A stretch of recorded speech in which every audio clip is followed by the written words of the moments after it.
ಪ್ರೇಮ ಪಾಶಕ್ಕೆ ಬಿದ್ದು 12 ವರ್ಷ ಜೀವಂತ ಶವವಾಗಿದ್ದಂತಹ ವೈದ್ಯೆ ಸಾವನ್ನಪ್ಪಿದ್ದಾರೆ. ಕಾಮುಕ ಗಂಡನ ಕರಾಳ ಮುಖವನ್ನ ಬಯಲು ಮಾಡಿರುವಂತಹ ಪತ್ನಿ. ಜೂನಿಯರ್ ವೈದ್ಯನ ಪ್ರೇಮ ಪಾಶಕ್ಕೆ ಸೀನಿಯರ್ ವೈದ್ಯೆ ಬಲಿಯಾಗಿದ್ದಾರೆ. 12 ವರ್ಷ ನೆನಪಿನ ಶಕ್ತಿಯೇ ಇಲ್ಲದೆ ಜೀವಂತ ಶವವಾಗಿರುವಂತಹ ವೈದ್ಯೆ ಸಾವನ್ನಪ್ಪಿದ್ದಾರೆ. ಜೂನಿಯರ್ ವೈದ್ಯನ ಜೊತೆ ಪ್ರೇಮ ಪಾಶಕ್ಕೆ ಬಿದ್ದಂತಹ ಡಾಕ್ಟರ್ ನಾಗಶ್ರೀ ಡಾಕ್ಟರ್ ವಿನಯ್ ಕುಮಾರ್ನಿಂದ ಪ್ರೀತಿಸಿ ಆತ್ಮಹತ್ಯೆಯ ನಾಟಕ ಕೂಡ ಆಡಿರ್ತಾರೆ. ಕಾಮುಕ ವೈದ್ಯನ ಕಪಿಮುಷ್ಟಿಗೆ ಸಿಲುಕಿ ಜೀವವನ್ನ ಕಳೆದುಕೊಂಡಿದ್ದಾರೆ ವೈದ್ಯೆ. ಮೈಸೂರಿನಲ್ಲಿ ಜೂನಿಯರ್ ವೈದ್ಯನ ಪ್ರೇಮ ಪಾಶಕ್ಕೆ ವೈದ್ಯೆ ಬಲಿಯಾಗಿರುವಂಥದ್ದು. ಆಯುರ್ವೇದ ವಿಭಾಗದಲ್ಲಿ ಪ್ರಾಕ್ಟೀಸ್ ಮಾಡ್ತಾ ಇದ್ದಂತಹ ಡಾಕ್ಟರ್ ನಾಗಶ್ರೀ ಇದೇ ಸಂದರ್ಭದಲ್ಲಿ ಪರಿಚಯವಾಗಿರ್ತಾನೆ doctor Vinay Kumar S. Doctor Nagashree ಜೊತೆ ಡಾಕ್ಟರ್ ವಿನಯ್ ಸಲುಗೆ ಪ್ರೀತಿಯ ನಾಟಕವಾಡಿರ್ತಾನೆ. ಬಳಿಕ ವಯಸ್ಸಿನಲ್ಲಿ ದೊಡ್ಡವಳು ಮನೆಯಲ್ಲಿ ಒಪ್ಪಲ್ಲ ಅಂತ ನಾಟಕ ಆಡಿರ್ತಾನೆ. ಶ್ರೀರಂಗಪಟ್ಟಣ ಲಾಡ್ಜ್ಗೆ ಕರೆದೊಯ್ದು ಸಾಯೋ ನಾಟಕವನ್ನು ಕೂಡ ಆಡಿರ್ತಾನೆ. ನಾಗಶ್ರೀಗೆ ನಿದ್ರೆ ಮಾತ್ರೆ ಓವರ್ ಡೋಸ್ ಇಂಜೆಕ್ಷನ್ ಅನ್ನ ನೀಡಿರ್ತಾನೆ ಈ ಕಾಮುಕ. ಈ ಸಂದರ್ಭದಲ್ಲಿ ತಾನೂ ಕೂಡ ಆತ್ಮಹತ್ಯೆಯ ಪ್ರಯತ್ನವನ್ನು ಕೂಡ ನಾಟಕ ಆಡಿದಾನೆ. ಬಳಿಕ ಘಟನೆಯಿಂದ ಕೋಮಕ್ಕೆ ಜಾರಿದಂತಹ ವೈದ್ಯೆ ನಾಗಶ್ರೀ 12 ವರ್ಷಗಳ ಕಾಲ ಜೀವಂತ ಶವವಾಗಿ ಇರ್ತಾರೆ. ಇವತ್ತು ವೈದ್ಯೆ ನಿಧನವನ್ನ ಹೊಂದಿದ್ದಾರೆ. ಇದಾದ ಬಳಿಕ ವಿನೋದ ಎಂಬಾಕೆ ಜೊತೆ ವೈದ್ಯ ಮದುವೆ ಆಗಿರ್ತಾನೆ.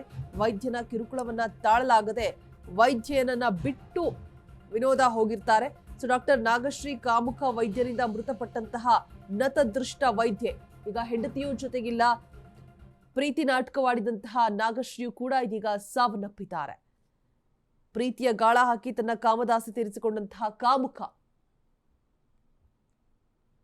ನೋಡ್ತಾ ಇರಬಹುದು ಪತ್ನಿ ಜೊತೆಗೆ ಇರುವಂತಹ ಫೋಟೋ. ಸಾತನೆ ವೈದ್ಯ. ಸೊ ಈಗ ಆ ಪತ್ನಿ ಕೂಡ ಆತನ ಕಿರುಕುಳವನ್ನ ತಾಳೋಕಾಗದೆ ಆ ಜೊತೆಯಲ್ಲಿ ಇಲ್ಲ. ಆತನ ಜೊತೆಯಲ್ಲಿ ಇನ್ನ ಪ್ರೀತಿಸಿದಂತಹ ನಾಗಶ್ರೀ ಕೋಮಾದಲ್ಲಿ ಇರ್ತಾರೆ. 12 ವರ್ಷಗಳ ಬಳಿಕ ಜೀವಂತ ಶವವಾಗಿರ್ತಾರೆ. ಇದೀಗ ಅವರು ಕೂಡ ಸಾವನ್ನಪ್ಪಿರುವಂಥದ್ದು. ಪ್ರೀತಿಯ ನಾಟಕವಾಡಿ ಇದೀಗ ಮೋಸವನ್ನ ಮಾಡಿರುವಂತಹ ವೈದ್ಯ ಆಯ್ತಾರೆ ನೋಡಿ ಡಾಕ್ಟರ್ ವಿನಯ್ ಕುಮಾರ್.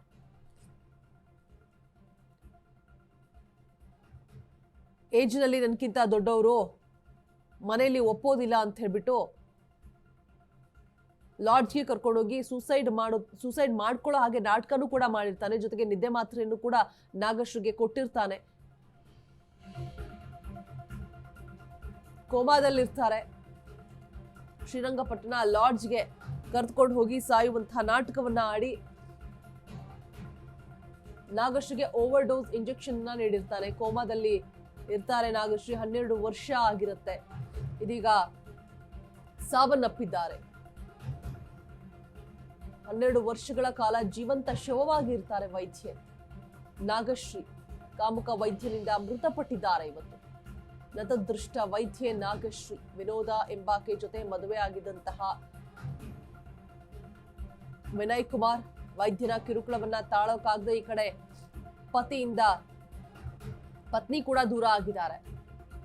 ಶ್ರೀರಂಗಪಟ್ಟಣ ಲಾಡ್ಜ್ಗೆ ಕರೆದೊಯ್ದು ಆ ನಾಗಶ್ರೀಗೆ ಅಂದ್ರೆ ನೀನ್ ನನ್ಕಿಂತ ಏಜಲ್ಲಿ ದೊಡ್ಡೋರಿದ್ಯಾ, ಮದ್ವೆ ಆಗೋಕ್ಕಾಗಲ್ಲ, ಮನೇಲಿ ಒಪ್ಪೋದಿಲ್ಲ, ನಾನು ಕೂಡ ಆತ್ಮಹತ್ಯೆ ಮಾಡ್ಕೋತೀನಿ ಅಂತ ಆತ್ಮಹತ್ಯೆ ನಾಟಕ ಆಡಿರ್ತಾನೆ. ಏನ್ ಮಾಡ್ಬೇಕು ತೋಚಿದೆ ನಾಗಶ್ರೀ. ಗೊಂದಲಕ್ಕೀಡಾಗಿ ಫೈನಲಿ ಓವರ್ ಡೋಸ್ ಇಂಜೆಕ್ಷನ್ ಅನ್ನ ನಾಗಶ್ರೀಗೆ ಕೊಟ್ಟು ನಿದ್ದೆ ಮಾತ್ರೆಗಳನ್ನ ಕೊಟ್ಟಿರ್ತಾನೆ. ಕೋಮಾದಲ್ಲಿರ್ತಾರೆ 12 ವರ್ಷದಿಂದ. ಪ್ರೇಮ ಪಾಶಕ್ಕೆ ಬಿದ್ದು ಇದೀಗ 12 ವರ್ಷ ಜೀವಂತ ಶವವಾಗಿದ್ದಂತಹ ವೈದ್ಯೆ ಸಾವನ್ನಪ್ಪಿದ್ದಾರೆ. ಮತ್ತೊಂದು ಕಡೆ ಕಾಮುಕ ಗಂಡನ ಕರಾಳ ಮುಖ ಕೂಡ ಬಯಲಾಗಿದೆ. ಪತಿಯೇ ಬಯಲು ಮಾಡಿದ್ದಾರೆ. ಮೃತ ಡಾಕ್ಟರ್ ನಾಗಶ್ರೀ ನೋಡ್ತಾ ಇರ್ಬೋದು ಎಷ್ಟು ಮುದ್ದಾಗಿದ್ದಾರೆ. 12 ವರ್ಷ ಕೋಮಾದಲ್ಲಿರ್ತಾರೆ. ಬಗ್ಗೆ ಡೀಟೇಲ್ಸ್ ಅನ್ನ ಕೊಡೋದಕ್ಕೆ ಸಂದೀಪ್ ನಮ್ಮ ಪ್ರತಿನಿಧಿ ದೂರವಾಣಿ ಸಂಪರ್ಕದಲ್ಲಿ ಜಾಯಿನ್ ಆಗ್ತಾ ಇದ್ದಾರೆ. ಸಂದೀಪ್, ನಿಜಕ್ಕೂ ಹೃದಯ ವಿದ್ರಾವಕ ಘಟನೆ. ಈ ರೀತಿಯಾದಂತಹ ಕಾಮುಕರನ್ನ ನೋಡ್ರಿ, ವೈದ್ಯ ಅಂತ ಅಂದ್ರೆ ದೇವ್ರು ಅಂತ ಪೂಜೆ ಮಾಡ್ತೀವಿ. ಆತನೇ ಈ ರೀತಿಯಾಗಿ ಮಾಡಿರೋದು ಎಷ್ಟು ಸರಿ, ಮತ್ತೆ ಈತನಿಗೆ ಏನೆಲ್ಲ ಶಿಕ್ಷೆಗಳಾಗುತ್ತೆ? ಸೊ ತನಿಖೆ ನಡೀತಾ ಇದೆಯಾ? ನಾಗಶ್ರೀ ಫೈನಲಿ 12 ವರ್ಷ ಜೀವಂತ ಶವವಾಗಿ ಸಾವನ್ನಪ್ಪಿದ್ದಾರೆ. ಹೆಂಡತಿಗೂ ಕೂಡ ಈತನ ಕರಾಳ ಮುಖ ಬಟಾಬಯಲಾಗಿದೆ. ಅಪ್ಡೇಟ್ಸ್ ಕೊಡೋದಾದ್ರೆ ಸಂದೀಪ್.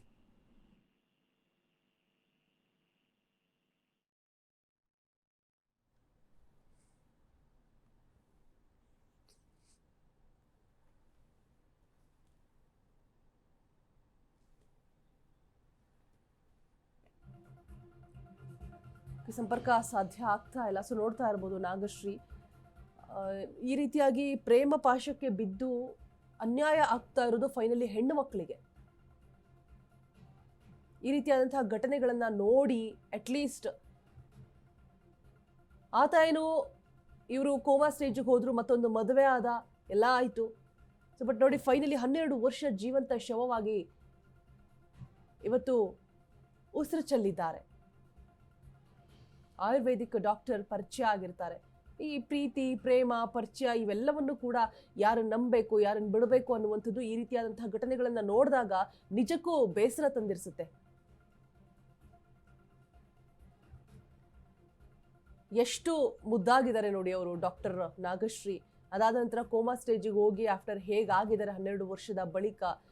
ಇದನ್ನೆಲ್ಲ ಸಿನಿಮಾದಲ್ಲಿ ನೋಡ್ತಾ ಇದ್ವಿ. ಅಂದರೆ ಪ್ರೀತಿ ಅಷ್ಟು ಆಳವಾಗಿ ತೆಗೆದುಕೊಂಡು ಆ ರೀತಿಯಾಗಿ ಕೋಮಾ ಸ್ಟೇಜಿಗೆ ಹೋಗುವಂಥ ಮಟ್ಟಕ್ಕೆ ಫೈನಲ್ ಆಗಿ ನಾಗಶ್ರೀ ತಮ್ಮ ಜೀವವನ್ನೇ ಕಳೆದುಕೊಂಡಿದ್ದಾರೆ ಪ್ರೀತಿಯ ಪಾಶಕ್ಕೆ ಬಿದ್ದುಬಿಟ್ಟು.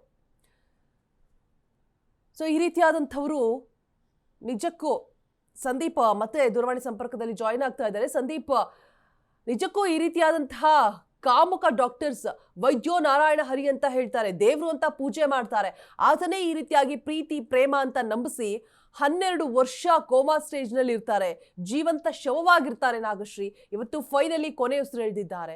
ಸೊ ಈ ಕಡೆ ಹೆಂಡತಿಗೂ ಕೂಡ ಆತನ ಕರಾಳ ಮುಖ ಬಟಾ ಬಯಲಾಗಿದೆ. ಈತನಿಗೆ ಏನು ಶಿಕ್ಷೆಗಳಾಗಬೇಕು ತನಿಖೆ ಆಗ್ತಾ ಇದೆಯಾ, ಏನ್ ರಿಯಾಕ್ಟ್ ಮಾಡಿದಾನ ಆತ ಅಂತ ಹೇಳ್ಬಿಟ್ಟು ಅಪ್ಡೇಟ್ಸ್ ಕೊಡೋದಾದ್ರೆ ಸಂದೀಪ್.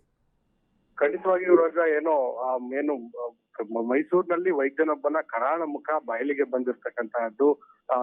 ಕಳೆದ 12-13 ವರ್ಷಗಳ ಹಿಂದೆ ತನ್ನೊಂದಿಗೆ ಕೆಲಸವನ್ನ ಮಾಡ್ತಿದ್ದಂತಹ ಸಹ ವೈದ್ಯರೊಂದಿಗೆ ಪ್ರೀತಿಯ ನಾಟಕವನ್ನ ಆಡಿ, ಆ ವಯಸ್ಸಿನಲ್ಲಿ ನೀನು ನನಗಿಂತ ದೊಡ್ಡವಳು, ಹಾಗಾಗಿ ನಮ್ಮ ಮನೆಯಲ್ಲಿ ಒಪ್ಪೋದಿಲ್ಲ, ನಾವಿಬ್ರು ಕೂಡ ಆತ್ಮಹತ್ಯೆಯನ್ನ ಮಾಡ್ಕೊಳ್ಳೋಣ ಅಂತ ಹೇಳಿ ಶ್ರೀರಂಗಪಟ್ಟಣದ ಲಾಡ್ಜೊಂದಕ್ಕೆ ಕರೆದೊಯ್ದು ಆಕೆಗೆ 30ಕ್ಕೂ ಹೆಚ್ಚು ನಿದ್ರೆ ಮಾತ್ರೆಗಳನ್ನ ನೀಡಿ ಮತ್ತು ಇನ್ಸುಲಿನ್ ಕೂಡ ಓವರ್ ಡೋಸ್ ಇನ್ಸುಲಿನ್ ಅನ್ನ ಕೊಟ್ಟು ಆಕೆಗೆ ಆಕೆಯ ಮುಂದೆ ಈತನು ಕೂಡ ಇನ್ಸುಲಿನ್ ತೆಗೆದುಕೊಳ್ಳುವಂತಹ ಒಂದು ರೀತಿಯಲ್ಲಿ ನಾಟಕವನ್ನ ಆಡಿ ಆಕೆ ಆನಂತರದಲ್ಲಿ 12 ವರ್ಷಗಳ ಕಾಲ ಸಾವು ಬದುಕಿನ ನಡುವೆ ಜೀವಂತ ಶವವಾಗಿ ಕೋಮಾದಲ್ಲಿರ್ತಾಳೆ. ಅದನ್ನು ಆ ಒಂದು ಪ್ರಕರಣವನ್ನ ಮರೆಮಾಚಿ ಈತ ಸಹಜ ಜೀವನವನ್ನ ನಡೆಸ್ತಾ ಇದ್ದ.